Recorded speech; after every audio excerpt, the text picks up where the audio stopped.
food storage friends, and welcome to another episode of Everyday Food Storage. Now it is birthday week this week at the Godfrey household, so what better time to show you my favorite chocolate cake. Now this chocolate cake is not only going to be extremely easy, it's also going to incorporate entirely food storage ingredients. That's right, I made this cake entirely with shelf-stable ingredients.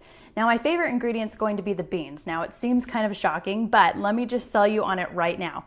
Beans are awesome in things like cakes because not only are you replacing that fat with a punch of fiber and protein, which is going to fill you up after you eat a piece of cake, but it's also going to make the consistency of the cake very rich, very moist, and very fudgy. So let's get started and let me show you how easy this cake can be.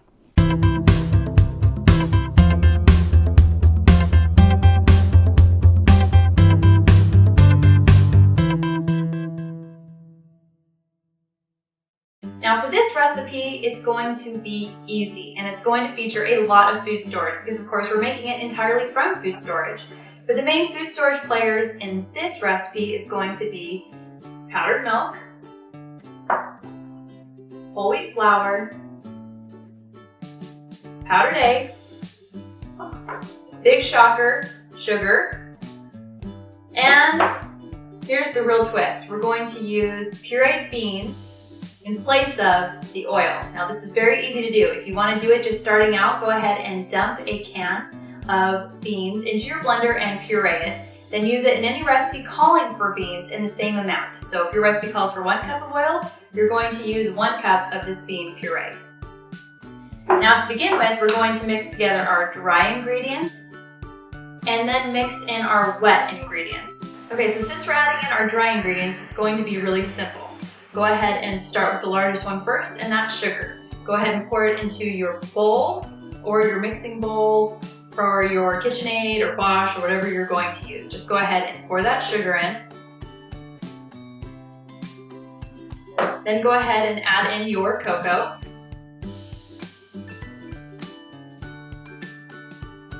Your powdered milk. Remember, you don't have to mix your powdered milk with your water when you're using it in the recipe. You can just go ahead and add your dry powdered milk in with your dry ingredients. Then we'll add in the water later when we're putting in our wet ingredients. So go ahead and put in your powdered milk, your salt, baking soda, and baking powder. And now let's talk flour. Now what I did is this recipe originally calls for 1 3/4 cup flour. I'm going to use 1 cup of flour and 3/4 cup whole wheat. So that's almost half and half. That's how my family likes it. The nice thing about using these recipes is you can make it exactly how your family likes it. You can do 100% whole wheat, a little bit of whole wheat, but whatever you do, at least put in a little bit of whole wheat. I promise chocolate is one of those things that hides everything and you won't be able to taste any difference using that whole wheat flour. So go ahead and put in your flour.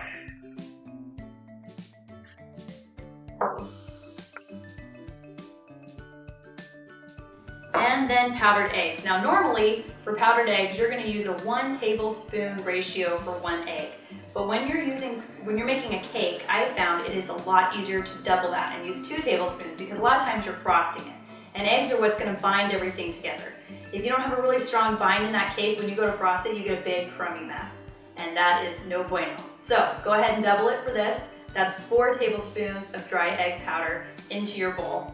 Okay, now that you have your dry ingredients mixed together, it's time to add in your wet ingredients.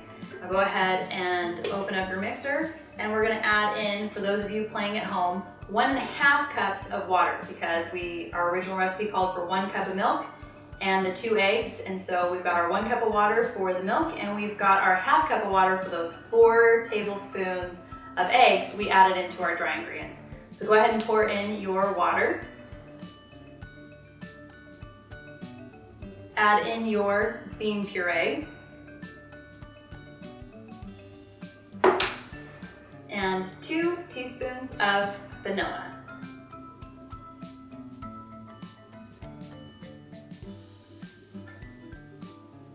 Now you're going to go ahead and close it up, lock it, and beat it on medium for 2 minutes. Okay, now once your cake batter is mixed together, we're going to add in one last ingredient, and that is 1 cup of boiling water. Now this is going to make your batter really thin, and that's okay. That's how it's supposed to be. So go ahead and add in that 1 cup of boiling water. and go ahead and close it, lock it, and mix it again until it's incorporated. Once you have everything all done, it's time to pour it into your cake pans. Now, I am totally not someone who likes to do dishes, so we do a lot of our birthday cakes in bundt pans because they're really easy to work with. They cook faster, they look pretty no matter what, except the only problem is you have to be really careful that when you turn it out, that one little piece of your cake does not get stuck in your bundt pan. That is the worst because it ruins everything. So what I do to make sure that doesn't happen is I actually use some coconut spray. I love it because it adds just a little bit of flavor of coconut. You guys know by now I love coconut. You spray it on your bundt pan and then you put in a little bit of sugar. Move around your pan so that it gets all the way around, and then I promise you won't have any sticking. Okay, now go ahead and pour it into your bundt pan. Now we're just gonna put our cake in a preheated 350-degree oven and bake for 50 to 55 minutes. Then when it's done, go ahead and pull it out of your oven, let it cool for 5 to 10 minutes, flip it out on a plate, and let it cool for another 15 minutes, and we'll top it with our ganache. While our cake's cooling, it's time to make our ganache. Now, I'm totally a fan of homemade frosting, but really if you want to kick your cake up a notch, ganache is the way to do it, and we're actually going to do it with food storage ingredients as well. Now we're going to start out with a cup of cream. Now you're thinking to yourself, Crystal, cream is not shelf stable. Oh, think again. It totally is, and it's great because it is cheaper than what you can buy it for in the store. So it's about $1 cheaper for a quart of whipping cream when you do it through Gossner than when you buy it through your grocery store. Now actually, if you live in Utah and you can go pick it up from Gossner's, it's even cheaper. But if you buy it online from the link below from Diversified Foods, that's where it's going to be about $1 cheaper than in the store. And it's totally shelf stable. You can whip it, you can make ice cream out of it. It's totally awesome. I love it. I keep it in my pantry all the time. And then we're going to use a package of chocolate chips. Now all you have to do to make the ganache is go ahead and heat your whipped cream up for 2 minutes in your microwave, then pull it out, put it in your chocolate chips, let it sit for 5 minutes, and then give it a good stir. Now that your super easy ganache is stirred and ready to go, just go ahead and pour it lovingly over your cake. Now the moment of truth. Now it's super fudgy, and of course you've got the ganache, which is like liquid chocolate gold drizzled all over it.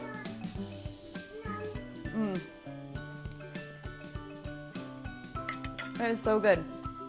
Your family will never know that we snuck powdered milk, whole wheat, beans, and all the other shelf-stable ingredients into this chocolate cake.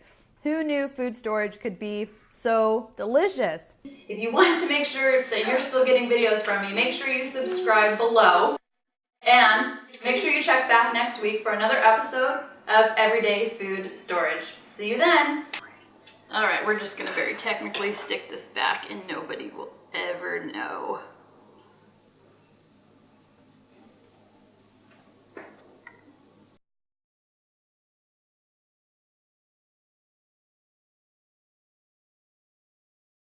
Want the recipe? Visit storethisnotthat.com and click the Everyday Food Storage link.